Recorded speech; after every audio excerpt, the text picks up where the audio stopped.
everybody, welcome back to my channel, and today we're going to be talking about the disappearance of Ben Mcdaniel. So this is Ben Mcdaniel. He was born on April 15th, 1980 and was 30 years old.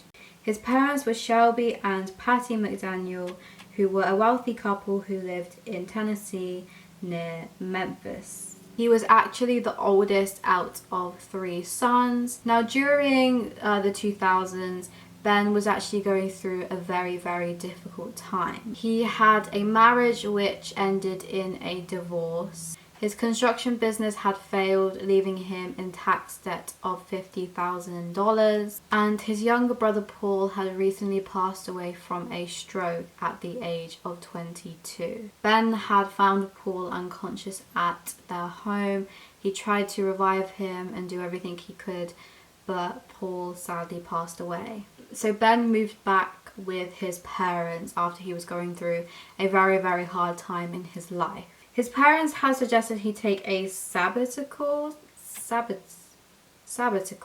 I don't know how you say that, and had offered to help him financially. He was really struggling and he was in debt, so he really needed help, as well as put him up in their rental home in Santa Rosa Beach in Florida. He accepted this and moved there in April of 2010. The move overall was very good and very, very beneficial for Ben. His confidence had come back and he was very, very optimistic about what the future could hold for him. You know, after going through such a hard period of his life, he was ready to kind of, you know, move on to his next stage of life and see what the world had to offer him. At the age of 15, he actually started scuba diving.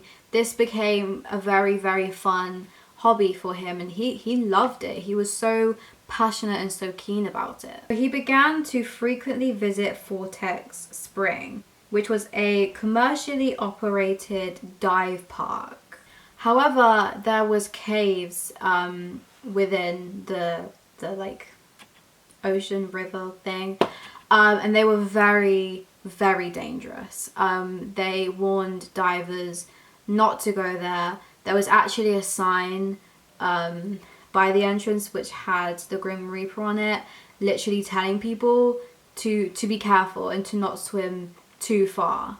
Only qualified divers were able to travel really, really far into the caves. There was a locked gate which gained access to the caves. However, only those with a certificate or a license was given the key, and he was not licensed or certified, so he was not able to have access to the key. The cave diving certificate, which was needed for the key, actually required 2 months of training and 125 dives with a trainer. The passages in the caves can narrow down to 10 inches, requiring very high skill and finesse to get through. Ben became a very regular visitor at Vortex Spring. He loved it. He was very passionate about it. He actually became known by one of the employees and fellow divers named Chuck Cronin. He actually believed that Ben was too overconfident with his diving and said that he thought he was better than what he was. This opinion was actually reiterated by online divers in a forum who had met Ben. Now this is kind of interesting, but the owner of Vortex Spring, Lowell Kelly, had actually run into some legal trouble. He kidnapped and beat an employee who owed him money. He did that. The employee escaped and Kelly was actually charged with assault. So that's interesting. So 4 months into his move, he actually went back to Tennessee to visit his parents, and his girlfriend and parents said that he was in very good spirits. He was happy, and you know, after such a bad time of his life, he had found a really, really good time, and he was happy, you know. He was actually wanting to become a scuba diving teacher and open up his own business, and he got very interested in cave diving as well. He left his parents to go back on August 14th, and he actually left them a letter thanking them for, you know, helping him and getting his life back on track, because he was in a really, really good place, and without them he wouldn't be here. So he thanked them On the 18th, he went to Vortex Spring. He was seen there looking at the cave entrance and gate, and others started to become very suspicious of what he was planning. He did his dive midday, and after resurfacing, he filled his tanks. It's not actually known what he filled his tanks with. No one quite knows. He then stayed at the Vortex Spring that entire day and wrote notes down on his log. He called his mother in the evening and went in for another dive at 7:30 p.m. Cronin and another fellow employee, Eduardo Turan, saw Ben descending with a helmet and lights on, which made them think that he was going into the caves. That kind of protection and equipment is needed for cave diving. So they just assumed that he was going down there, which is odd because he wasn't licensed at this point. So he wasn't really able to get the key into the cave. But Turan actually opened the gates for Ben, which is weird. I don't know what Ben told him or anything, but he would have had to seen some type of license or certificate to be given that access.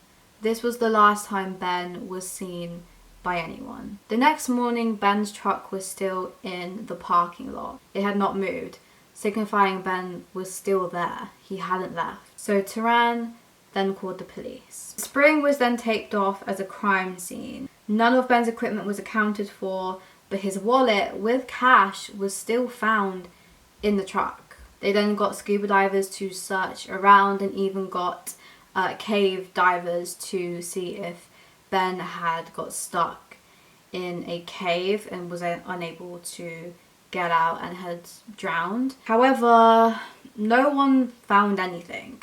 No one found a body. No one really found traces of him anywhere. It's like he had just disappeared. They did, however, find his tanks near the entrance of the cave. Now, normally cave divers kind of leave tanks kind of scattered around their journey.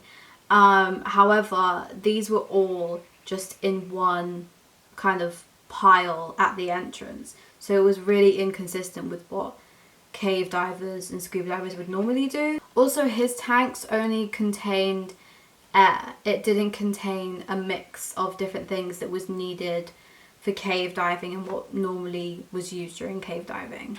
Up to August 22nd, there was still no sighting.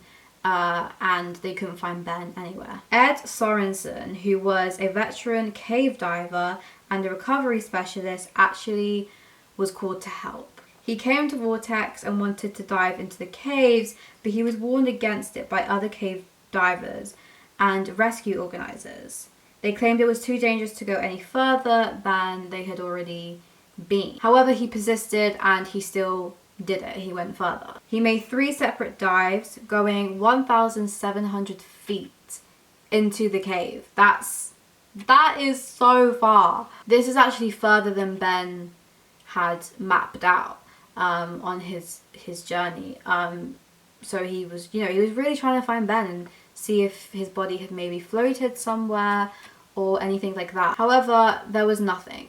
Normally there were marks left on the cave and on the limestone of the cave whenever people kind of dived in there. However, there was nothing. There was no sign Ben even went into the caves. Once Ed then made it out of the cave, he said, "I know what I'm doing and I barely made it through." He's not in there.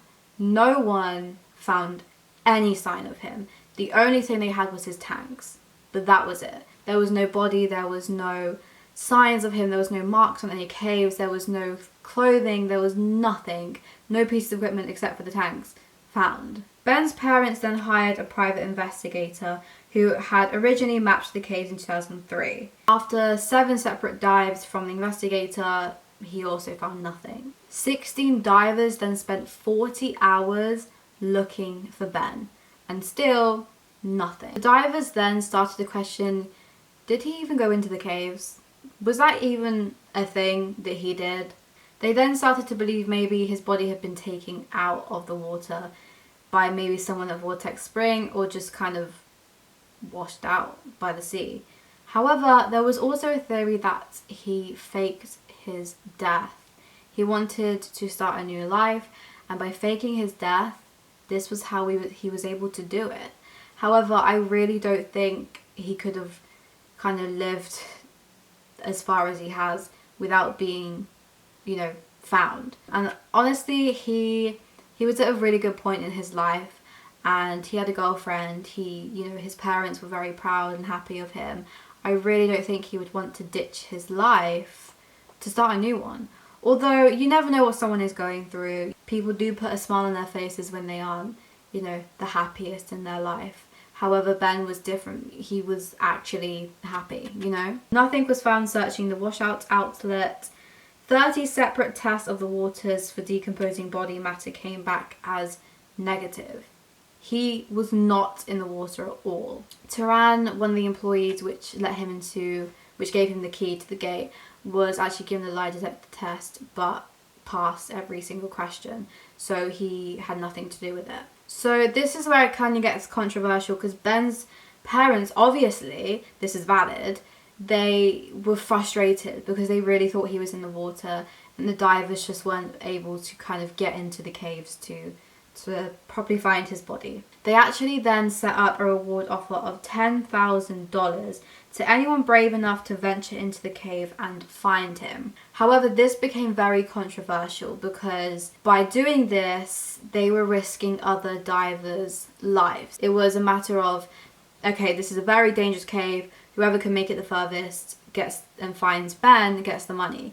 So obviously this was putting a lot of people in danger. They were just genuinely worried that unexperienced divers would try and do it. You know, that's a lot of money. $10,000 is a lot. So after a while, Ben's parents actually took this down. They took it away and apologized. Ben's parents to this day think that he was murdered and that he was not actually going into the caves, which honestly makes sense. The fact that they did water tests and they couldn't even find any hint of a decomposing body, he's not in there. He is not in the water. He's not there, you know. And the fact that, you know, top experienced divers went in there, couldn't find him, he isn't there. There is no way he is in the water. Honestly, I feel like maybe an employee had something to do with it. What's really interesting is that Lowell Kelly, who was actually the owner of Vortex Spring, one night during a cookout, allegedly he fell down the stairs and had a head injury. Someone dropped him off to his house. Police have not revealed who dropped him off, but someone dropped him off, and in the morning someone found him in a very critical way. He then passed away a month later. Now, police have said they haven't been given the full facts about what happened to Kelly that night, and Ben's father actually thinks that Kelly knew what happened to Ben, so they then killed Kelly to cover it up. I think as well it's really weird that the two employees which let Ben into the caves, how they weren't really questioned, they weren't pressured by police. And I really think this is a mistake by the police. You know, they didn't stick to what they would usually do. They didn't look for any professional certificate. They didn't wait for Ben to resurface. They just left him. Only one employee was given a lie detector test, whereas none of the other ones were given it. Ben's father has actually said online that he knows a lot more about Ben's disappearance than what the public knows, but he's not allowed to say because there is still an investigation going on into the disappearance. That is it for this case. It's still unsolved. They still haven't found him. They still have no idea what happened to him. I personally believe that he was murdered. I don't think he went into the caves. That is it for this video. Let me know what you think down below. I would love to hear your opinion on this. I feel like it's a very controversial thing. People just don't know. Give this video a big thumbs up, subscribe, and I will see you in my next video. Bye guys!